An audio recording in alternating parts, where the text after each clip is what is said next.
Atos dos Apóstolos, capítulo 26, a partir do verso de número 12.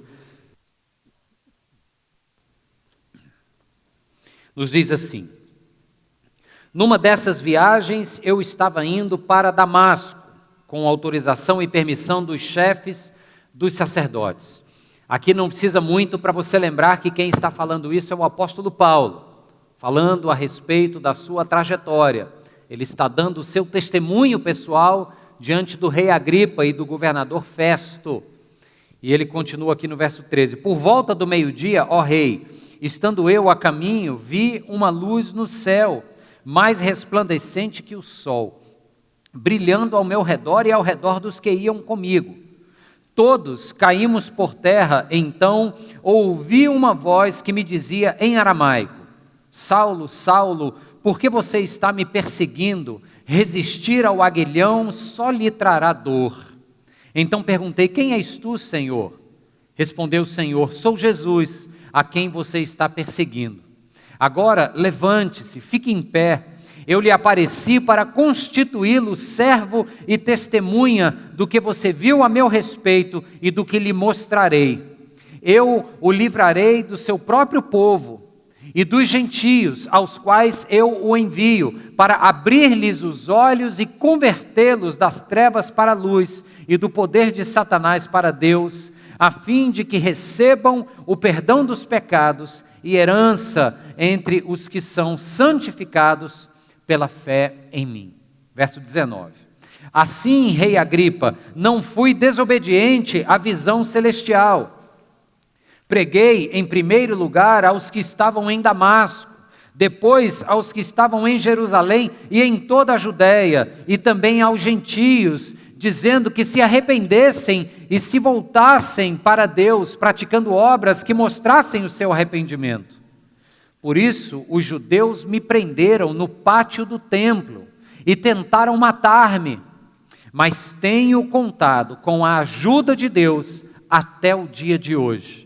E por este motivo estou aqui e dou testemunho, tanto a gente simples como a gente importante. Vou repetir o começo do verso 22, diz assim: tenho contado, com que, irmãos? Com a ajuda de Deus até o dia de hoje. Obrigado, Senhor, porque essa é uma verdade, Pai. Haja o que houver, ou tenha acontecido o que aconteceu, nós continuamos contando com a ajuda do Senhor até o dia de hoje. Louvamos o Teu nome por isso e oramos para que a Tua voz continue a nos alcançar agora, Senhor. Falar aos nossos corações e transformar a nossa vida para a glória de Jesus. Amém. Amém. Pode se sentar. Quero te contar a história do irmão que fez um mau negócio. Você não conhece essa história não, nunca falei ela de púlpito, vou te contar hoje. Há muitos anos atrás, um irmão chegou para mim e ele estava visivelmente animado, recém-chegado na igreja. E ele, de maneira muito sincera, ele nem se deu conta de como eu estava ouvindo o que ele vinha me dizer. Mas de maneira muito sincera, ele chegou para mim e disse assim, pastor, estou muito feliz aqui na igreja. E eu aqui por dentro, glória a Deus, está feliz aqui na igreja. Ele disse, estou muito feliz aqui na igreja, porque acho que será muito bom para os meus negócios. Eu digo, opa, como é que é isso? Aí eu dei corda para continuar ouvindo, ele disse, porque eu percebo que aqui na igreja tem muita gente influente. Eu estou feliz que eu acho que vai dar certo. E depois ele veio me contar que estava com um problema na empresa, estava com um problema no casamento. Então esse irmão estava animado por isso. Só que o tempo passou. E eu via aquele irmão nas atividades, nos cultos, etc. E depois de um tempo a gente sentou para conversar de novo. Ele pediu, ele veio a mim para conversar, e aí o semblante já não estava mais tão animado como esteve outrora. Ele já estava um pouco mais abatido, e ele veio me dizer que as coisas não estavam bem no casamento.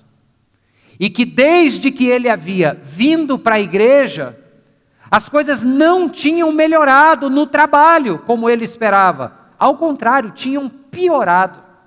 E eu me lembro que ele colocou assim na frase, ele disse, desde que eu vim para a igreja. Aquilo ficou marcado porque, vamos combinar o seguinte, uma coisa é a pessoa se converter e entregar o coração dela a Cristo.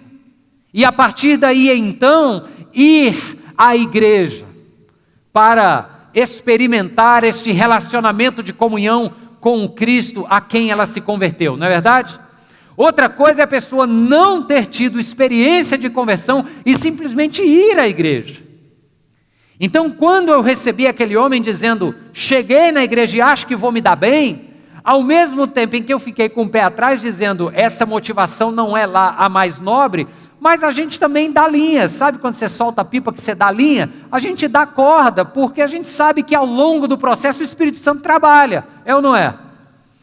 Mas o camarada apenas veio à igreja, não aparentava, pelo menos na minha percepção, não aparentava ter tido ainda uma experiência pessoal de conversão. Então ele chegou e disse, desde que eu cheguei na igreja, as coisas não só não melhoraram nem no casamento, como também na minha profissão, como elas na verdade pioraram.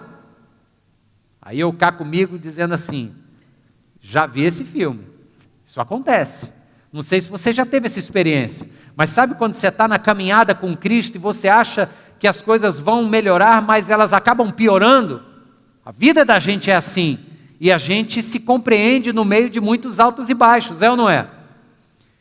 E esse camarada então terminou com a célebre frase, pastor, desde que eu cheguei as coisas não melhoraram, na verdade pioraram, então eu estou achando que eu fiz um mau negócio. Foi a frase honesta do camarada. Desde que eu cheguei aqui na igreja, eu fiz um mau negócio. Porque ele viu coisas ruins acontecendo, mesmo depois de ter estado aqui conosco. Eu estou te contando essa história porque isso me faz lembrar um pouco a vida do apóstolo Paulo. Sim. Que é isso, pastor? Quer dizer que o apóstolo Paulo pensava se teria feito um bom ou um mau negócio? Não, não é exatamente assim. Mas se a gente pensar juntos, e eu vou já discorrer com você ao longo das 3 viagens missionárias de Paulo, você vai ver, não precisa lembrar de tudo, mas você vai lembrar pelo menos de que Paulo é perseguido, é açoitado, é preso, é injustiçado, é ou não é? Eu acredito que em algum momento dessa caminhada, este homem de Deus, Saulo de Tarso, era homem de Deus, portanto era homem, e sendo homem humano, falível, limitado, ele pode ter tido um momento muito humano de chegar e dizer o seguinte, espera aí, enquanto eu estava no judaísmo, no alto da minha posição, do meu status, o apóstolo Paulo tinha um status dentro do judaísmo, ele era do partido dos fariseus, ele era respeitado, ele tinha moral. Por exemplo, no começo do livro de Atos, você vai ver o apóstolo Paulo indo às lideranças religiosas de Jerusalém e recebendo cartas de autorização, sabe para quê? Para perseguir os judeus que estavam se convertendo ao caminho, com C maiúsculo, que era os caminhos de Jesus Cristo Nazareno. Então o apóstolo Paulo era tão zeloso e tão consciente da sua posição no judaísmo, que ele tinha essa moral aos olhos dos líderes da religião. Então pode ser que na sua humanidade o apóstolo Paulo tenha pensado mais ou menos assim, puxa, quando eu estava lá no alto da minha moral, lá em cima, estava tudo bem. Agora que eu me entreguei ao caminho, agora que eu me rendi ao caminho, eu só levo bufetada, eu vou preso, eu sou injustiçado, falam mal de mim. Talvez em alguma noite escura de dúvida, o apóstolo Paulo pode ter se perguntado, será que eu estou fazendo um mau negócio? Humano. Então, irmãos, vamos olhar para a vida deste homem e aprender com ele como as coisas que a gente acha ruim podem, na verdade, ter outro aspecto, pode ter uma outra verdade por trás delas. Deixa eu chamar a tua atenção, se você puder abrir a sua Bíblia, no mesmo livro de Atos, só que volta para o capítulo 13. Capítulo 13 é marcante na vida ministerial do apóstolo Paulo.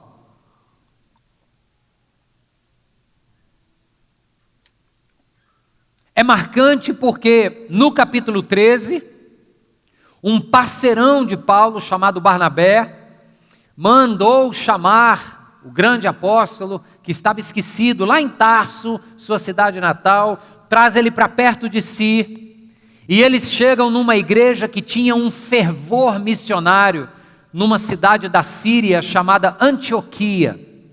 E a igreja de Antioquia era uma igreja multiétnica, pessoas de várias raças, nacionalidades, e tinham, portanto, esse carinho, este cuidado e ímpeto missionário.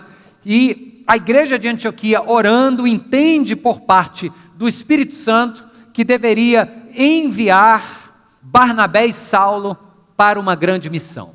E aí começa a jornada desse homem.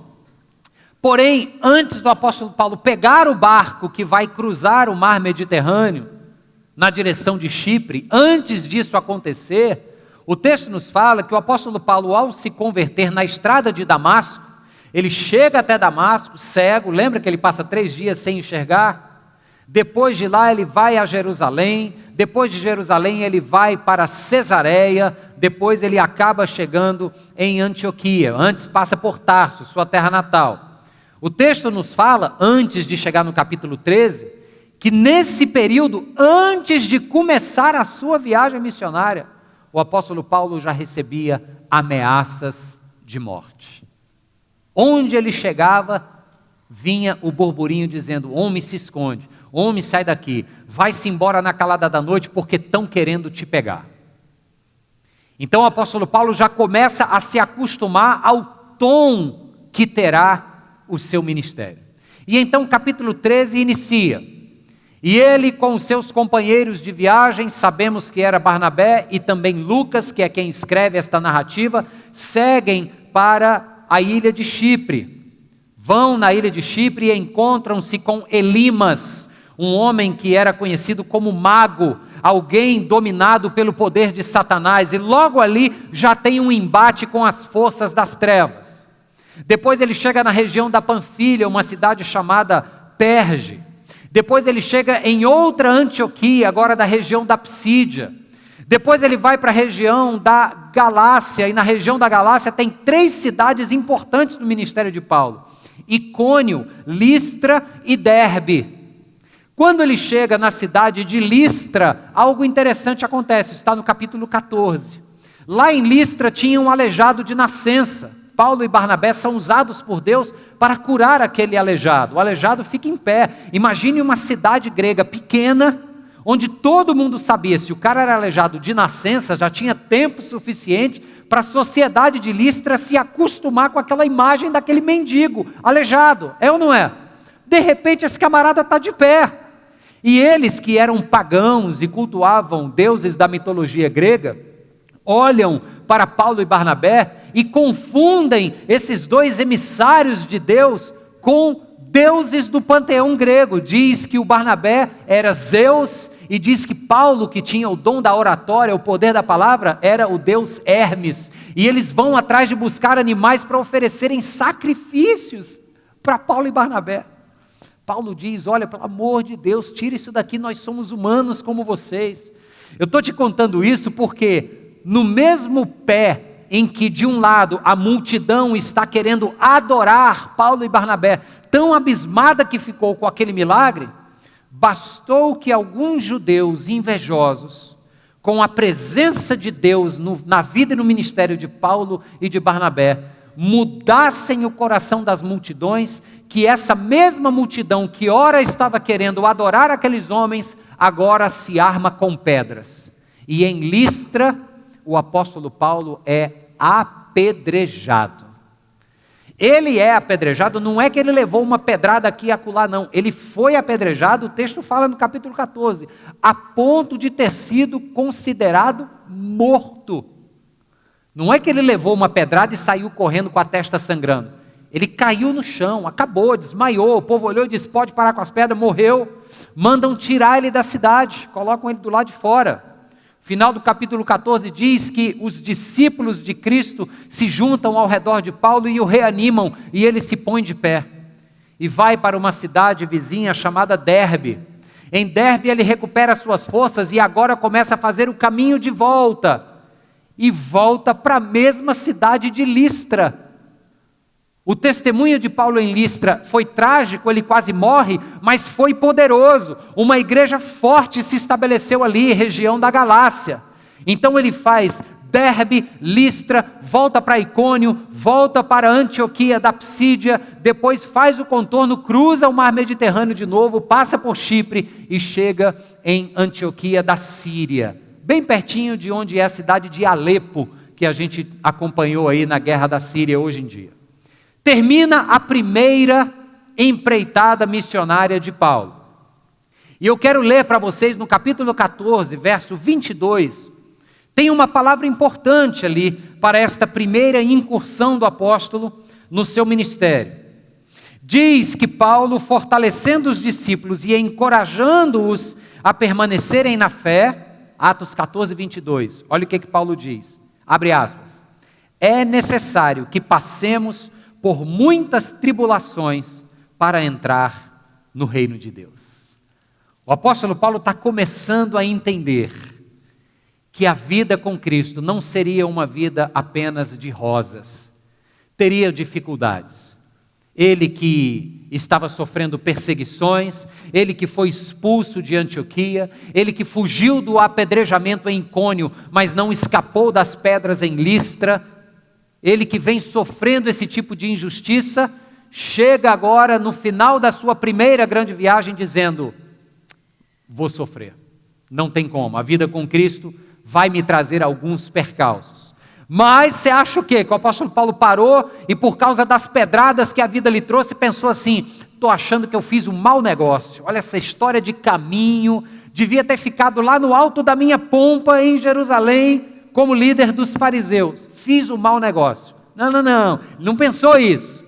Ele decide se levantar, depois de um tempo em Antioquia da Síria, ele se levanta e segue para a sua segunda viagem missionária.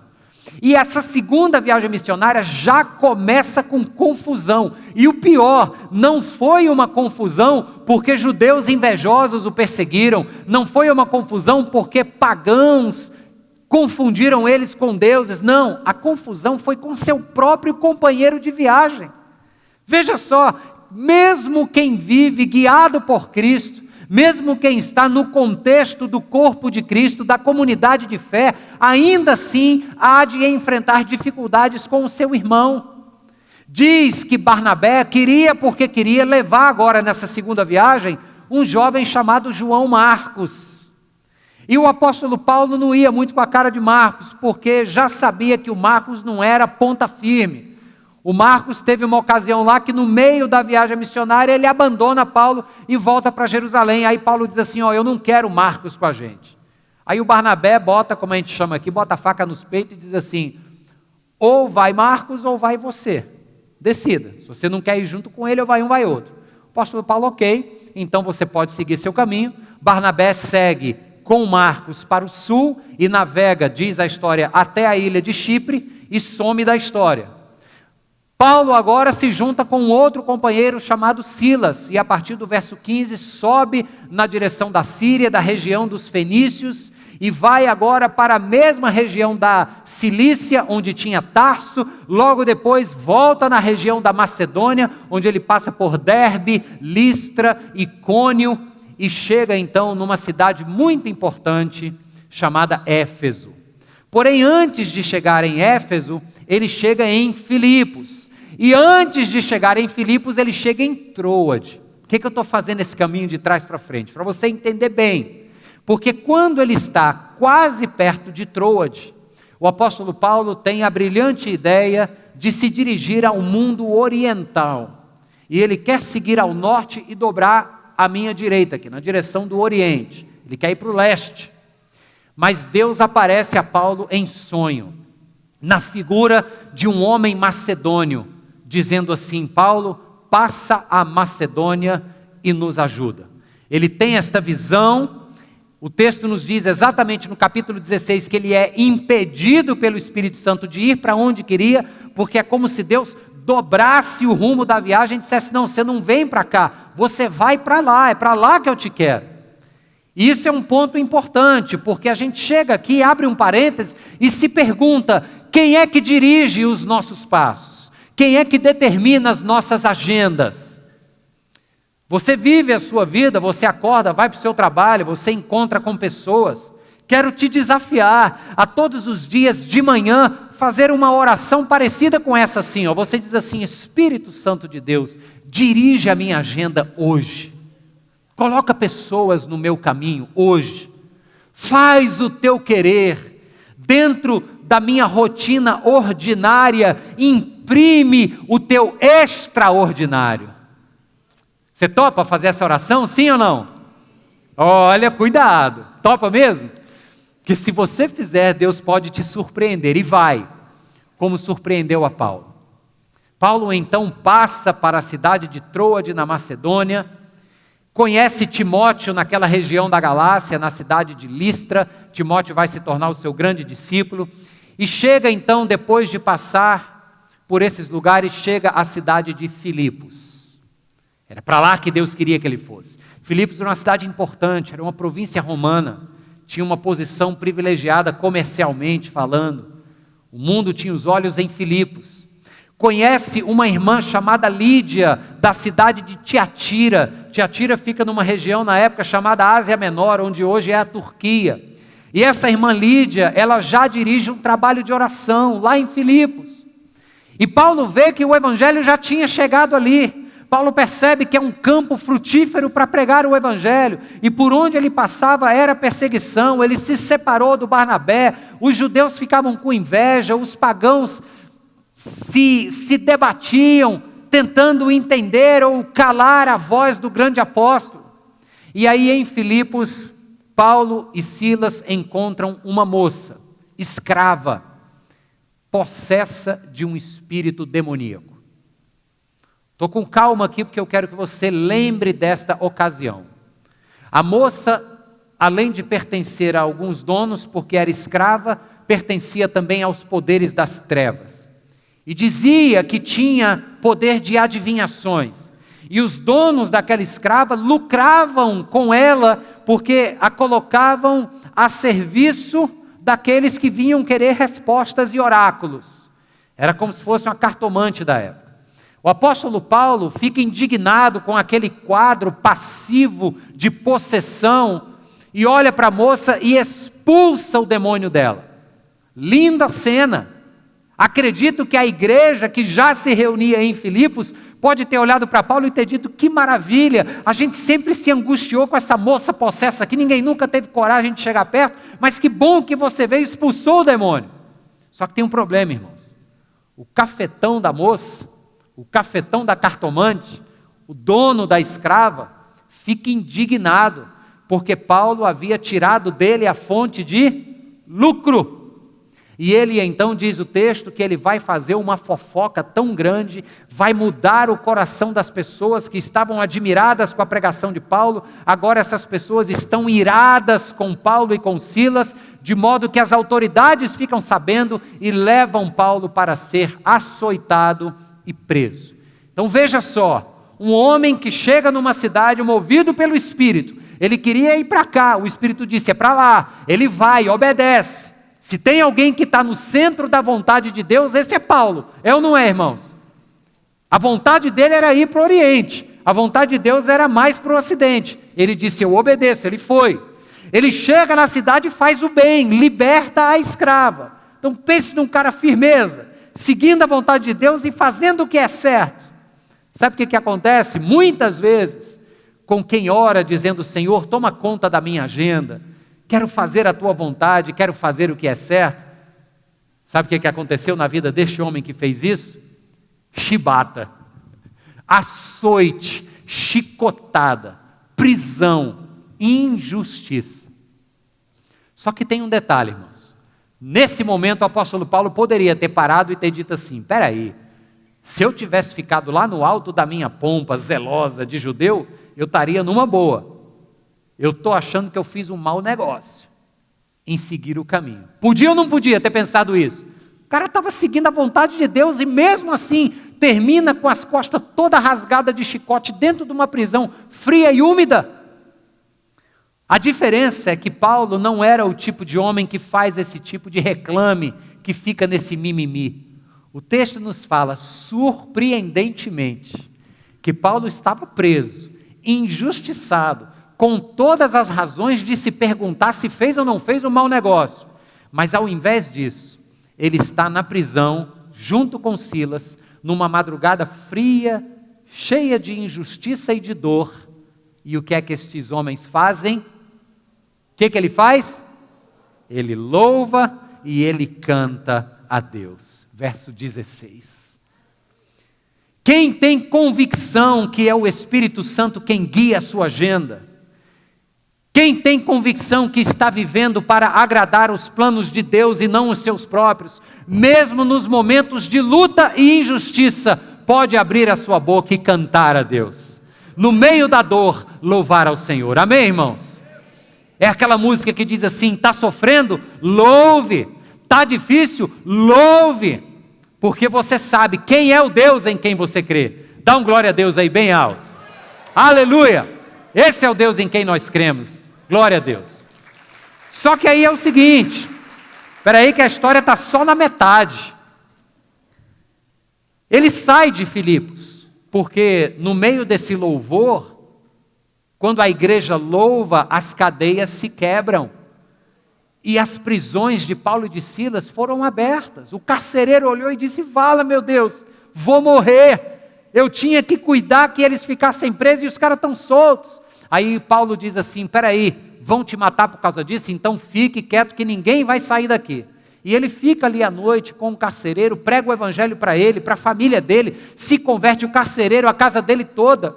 No dia seguinte, Paulo vai dizer para o carcereiro e para as autoridades que eles fizeram uma grande besteira, porque aqueles que eles açoitaram e prenderam era ninguém menos do que um cidadão romano. Paulo tinha direito de cidadania romana por nascimento. Os seus pais, acreditam-se, tinham posses e compraram a cidadania romana. Paulo nasceu cidadão romano, apesar de ser de Tarso.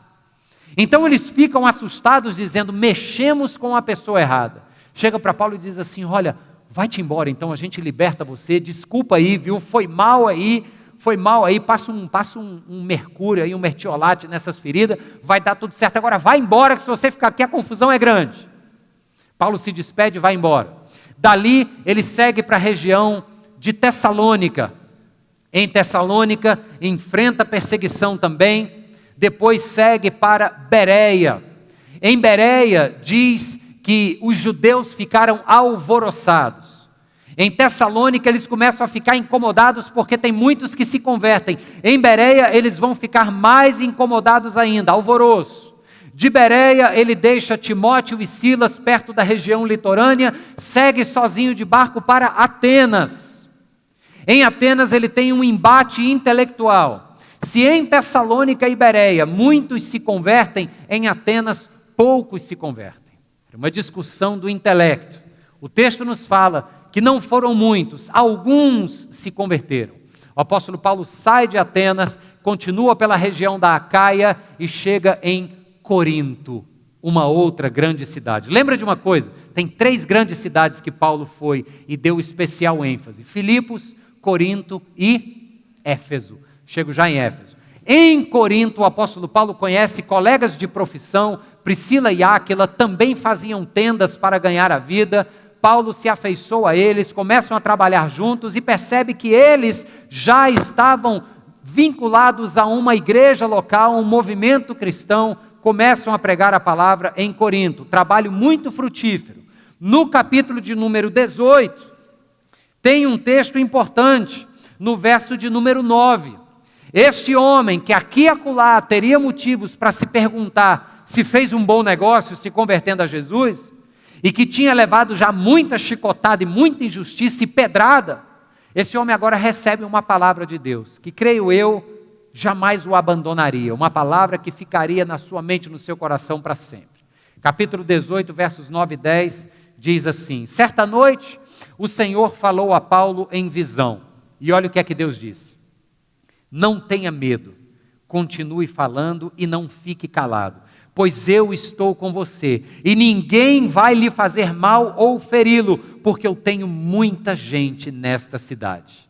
Assim, Paulo ficou ali durante 1 ano e meio, ensinando-lhes a palavra de Deus. Que lindo, irmãos, no meio das dificuldades, você recebeu uma palavra dessa? Está doendo? Louve, e no meio do louvor você ouve a voz de Deus dizendo o seguinte: fica firme, eu estou contigo. Fica firme, porque eu sou aquele que está segurando na tua mão. Está doendo? Chora nos meus pés, que o consolo vem. Paulo ouve isso. Que motivação, irmãos.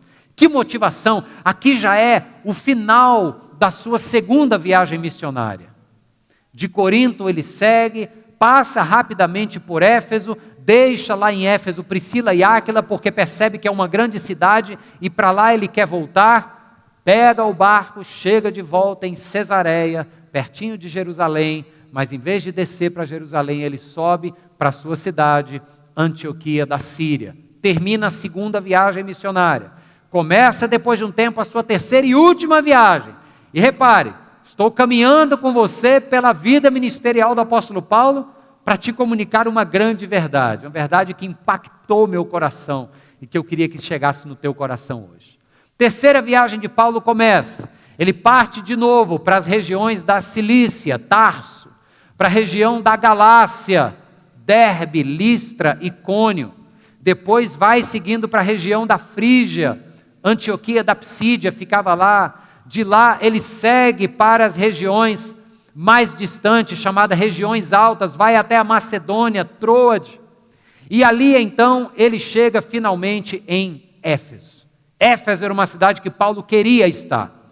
Diz que muitos milagres acontecem, muito tumulto também acontece. E no verso 21 do capítulo 19, vai nos falar uma outra orientação do Espírito Santo de Deus, só que agora muito difícil de ser ouvida. Lembra que eu perguntei aqui quem topava fazer a oração de manhãzinha cedo? Espírito Santo, dirige a minha agenda. Você e eu dissemos amém? Pois quando a gente faz esse tipo de oração, uma orientação igual a que eu vou ler aqui para vocês agora pode surgir. E veja só o que aconteceu. Capítulo 19, verso 21. Diz o seguinte, que depois dessas coisas, depois que Paulo está em Éfeso, um grande tumulto lá acontece, a cidade se divide, a pregação de Paulo é ouvida, muitos se convertem, muitos não, a igreja está sendo fortalecida. Depois de tudo isso, verso 21, Paulo decidiu no Espírito. Ele não decidiu da sua cabeça, ele não decidiu da vontade do seu coração. O texto diz que ele decidiu no Espírito ir para Jerusalém, passando pela Macedônia e pela Acaia. E ele dizia, depois de haver estado ali, isso Paulo dizendo, é necessário também que eu vá visitar Roma. Então ele decidiu no Espírito. O Espírito Santo que estava guiando a vida de Paulo, deixou claro e muito forte a impressão no seu coração de que ainda tinha nessa viagem, que começou em Antioquia, ficou 2 anos em Éfeso, ainda tinha outros 2 lugares que Paulo precisaria ir, Jerusalém e Roma. Amados, se você está atento aqui para a história, Jerusalém e Roma eram os 2 piores lugares para Paulo querer estar. Primeiro porque Jerusalém era o centro religioso. Todo o ódio que os judeus destilavam por Paulo, em todas as regiões por onde ele ia, por ele estar pregando algo que aos seus ouvidos parecia uma mensagem contra a lei de Moisés, esse ódio era concentrado no epicentro religioso da época chamado Jerusalém. O povo ali já estava de dente rangendo, esperando Paulo chegar, para arrancar o couro dele. Só que por outro lado, Roma também lhe era um lugar indesejável. Sabe por quê? Porque Paulo ensinava que só há um Senhor, e o nome deste Senhor é Jesus Cristo. A palavra grega que Paulo usava para falar do senhorio de Cristo é a palavra Kyrios, Senhor. Só que na época, o imperador César gostava que este título, Kyrios, fosse usado para si próprio, dizendo que César era o Senhor. A partir do momento que alguém está pregando que César não é o Senhor, mas que ao contrário, um judeu natural de Belém, chamado Jesus o Nazareno, que morreu debaixo do Império Romano, mas que se acredita vivo estar, este agora é o único Senhor anunciado por Paulo, a gente tem que calar a boca desse Paulo. Então percebe, Jerusalém era perigoso pela religião, Roma era perigoso pela política. E o Espírito deixa claro para Paulo, você vai para Jerusalém e depois você vai para Roma. Amados, pausa para a gente falar de maneira bem sincera. Nesse momento aqui, eu teria parado, me olhado no espelho e teria dito, que mau negócio esse que eu fiz, hein? Depois de tudo, já estou na 3ª viagem missionária, me deixando gastar por amor ao Evangelho, agora no final eu sou coroado com este itinerário maldito. Que mau negócio esse que eu fiz. Mas não, irmãos, como eu disse, o apóstolo Paulo não era homem de estar nesse tipo de reclame.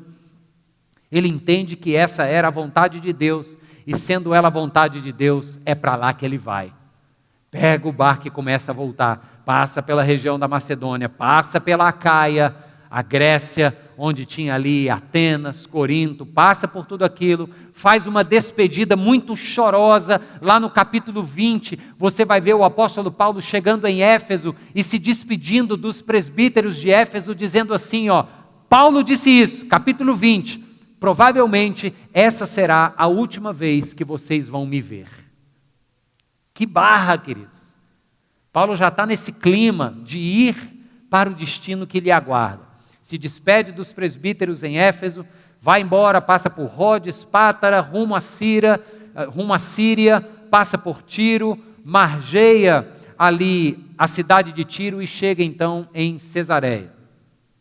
Lá em Cesareia ele é recebido por um profeta. Ele fica na casa de Filipe. Filipe tem 4 filhas que eram profetisas e recebem em casa um profeta chamado Ágabo. Eu fiz essa pausa aqui para te falar do que é que Ágabo fala para Paulo. Porque veja bem, esse homem está vindo de uma viagem de sucesso, de ser usado por Deus. Uma viagem onde ele enfrentou perseguições, pedradas, açoites, prisões. Uma viagem onde, do ponto de vista humano, teria sido muito normal que Paulo pensasse, fiz um mau negócio, mas ele não pensou, ao que tudo indica. No final desta viagem, ele sabendo que seu destino lhe será pesado, Jerusalém, Roma, ele chega agora em Cesareia. Cesareia é pertinho de Jerusalém, cidade litorânea, importantíssima, na região da Galileia. E ali então, Paulo recebe um profeta de Deus dizendo, servo Paulo, tem uma palavra de Deus para você. Eu imagino a expectativa de Paulo. Imagino Paulo dizendo, ufa, já que eu vou para Jerusalém, deixa eu ouvir aqui qual é a palavra de Deus. Pode ser que seja uma palavra confortante, algo que me reanime. Não estava muito afim de ir para Jerusalém, mas já que eu tenho que ir, é Deus quem está mandando, deixa eu pegar essa palavra de bênção aqui. Aí eu vou ler para vocês agora no capítulo 21, o que é que Deus falou para Paulo através do profeta Ágabo, a partir do verso 10. Depois de passarmos ali vários dias em Cesareia, desceu da Judeia um profeta chamado Ágabo. Veio ao nosso encontro, tomou o cinto de Paulo e amarrando suas próprias mãos e pés, disse, assim diz o Espírito Santo, desta maneira os judeus amarrarão o dono deste cinto em Jerusalém e o entregarão aos gentios. Valha-me Deus do céu, tudo que o homem esperava ou precisava era uma palavra de força, de motivação. E o profeta de Deus chega e diz o seguinte, olha aqui como é que você vai ficar, mãos e pés amarrados, entregues nas mãos dos líderes religiosos que vão te colocar nas mãos dos romanos. Palavra dura, irmãos, e talvez nesse momento, este homem de carne e osso, Paulo, poderia ter dito assim, para tudo, que eu agora cheguei a uma conclusão, que eu não quis chegar antes, mas eu agora cheguei. Fiz um mau negócio. Teria toda a razão em dizer isso. É ou não é, queridos? Estamos falando aqui de alguém de carne e osso, que enquanto buscava fazer o bem, fazer o que era certo e seguir a vontade de Deus, só levava pedrada, chicotada. A vida não estava lhe trazendo coisas boas, aparentemente. Se Paulo fosse passar uma régua e fazer um saldo da sua vida, talvez ele tivesse muitos capítulos ruins, muitos pontos onde ele gostaria de ter passado, sem ter que ter sofrido aquilo. É ou não é, irmãos? Muitos de nós aqui passamos por um saldo negativo da vida. Eu digo saldo negativo porque sim, acontecem algumas coisas boas, mas se a gente passa a régua e tira a média, parece, para muitos de nós aqui, que a vida não nos tem sido favorável. E parece, apenas parece, que o saldo está negativo. É ou não é? Se você é sincero o suficiente para reconhecer isso comigo, levanta a mão, se for teu caso. Parece, apenas parece. Pode ser ruim, mas pode ser que não seja ruim. E terminando a viagem por Paulo, eu vou ler para você agora uma história muito importante. Ela é bem simples, talvez você conheça, mas é uma historiazinha que comunica um princípio muito importante para nós. E depois eu vou concluir esta mensagem de hoje. A história do fazendeiro chinês. Conhece? Quem conhece a história do fazendeiro chinês? Está na internet aí, muito legal. Diz que era uma vez, toda a história boa começa assim, né? Era uma vez um fazendeiro chinês. Um dia, um de seus cavalos fugiu.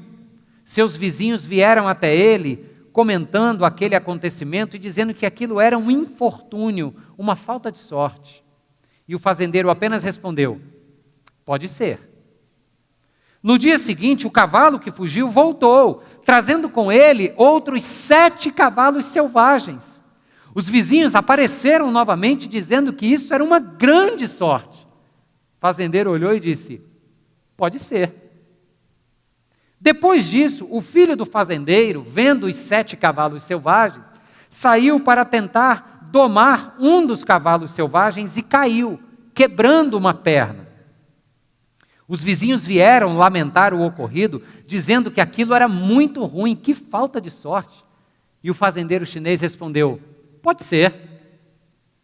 No dia seguinte, oficiais do exército chinês bateram à porta do fazendeiro, porque estavam recrutando soldados. Apareceram naquela fazenda, mas não puderam levar o filho do fazendeiro por conta da sua perna quebrada. Os vizinhos vieram ao fazendeiro falando sobre como aquilo era ótimo. E o fazendeiro apenas respondeu: o quê? Pode ser.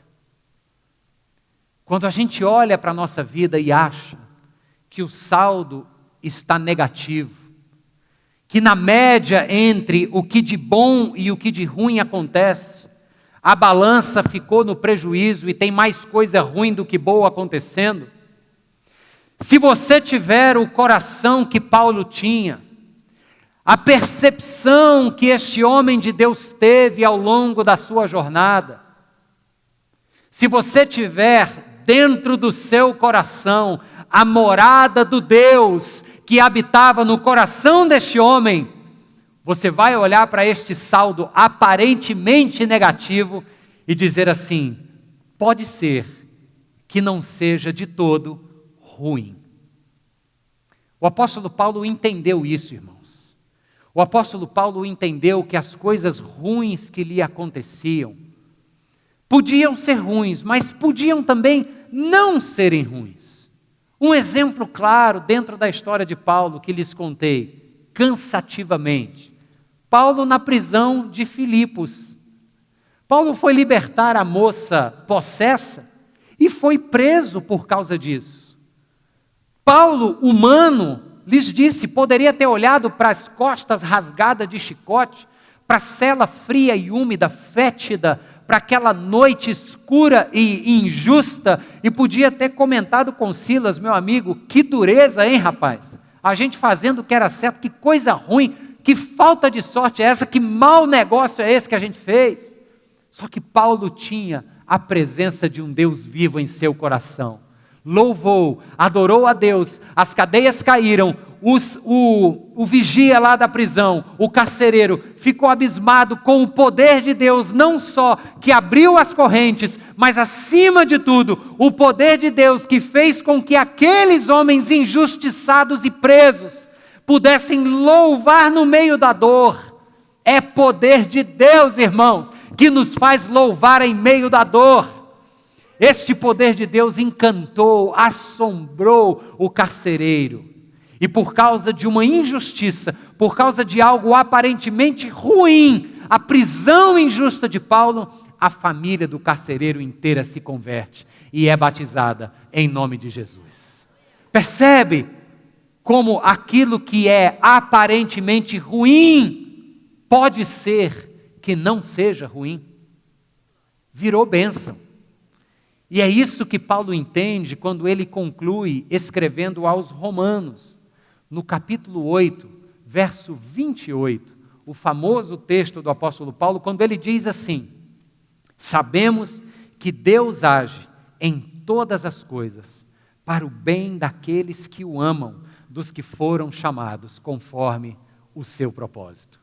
Deus age em todas as coisas, inclusive nas ruins, para transformar o que parece ser maldição em bênção. Para transformar o que a gente diz ser ruim em coisa boa. Você está passando por luta? Eu quero lhe dizer que esta luta não só é temporária, vai passar, como do meio desta dificuldade, Deus pode fazer nascer algo muito bom. Se ainda tem alguém se perguntando se fez um mau negócio, porque não para de sofrer, eu quero lhe dizer, não que você fez um bom negócio ao invés, eu quero lhe dizer, que Jesus Cristo morar no seu coração é o melhor negócio que você pode fazer na sua vida. Que Deus te abençoe em nome de Jesus. Aleluia, aleluia. Vamos orar por isso, irmãos. Tem pessoas aqui que estão precisando dizer: Senhor Jesus, eu me rendo a Ti. Pessoas aqui precisando entregar seus corações a Jesus. Se você ficar no ritmo e no passo do teu próprio coração, talvez você não consiga enxergar que coisas ruins podem ser boas. Mas se você entregar o seu coração para Jesus, a visão muda, o coração muda. Baixa a sua cabeça.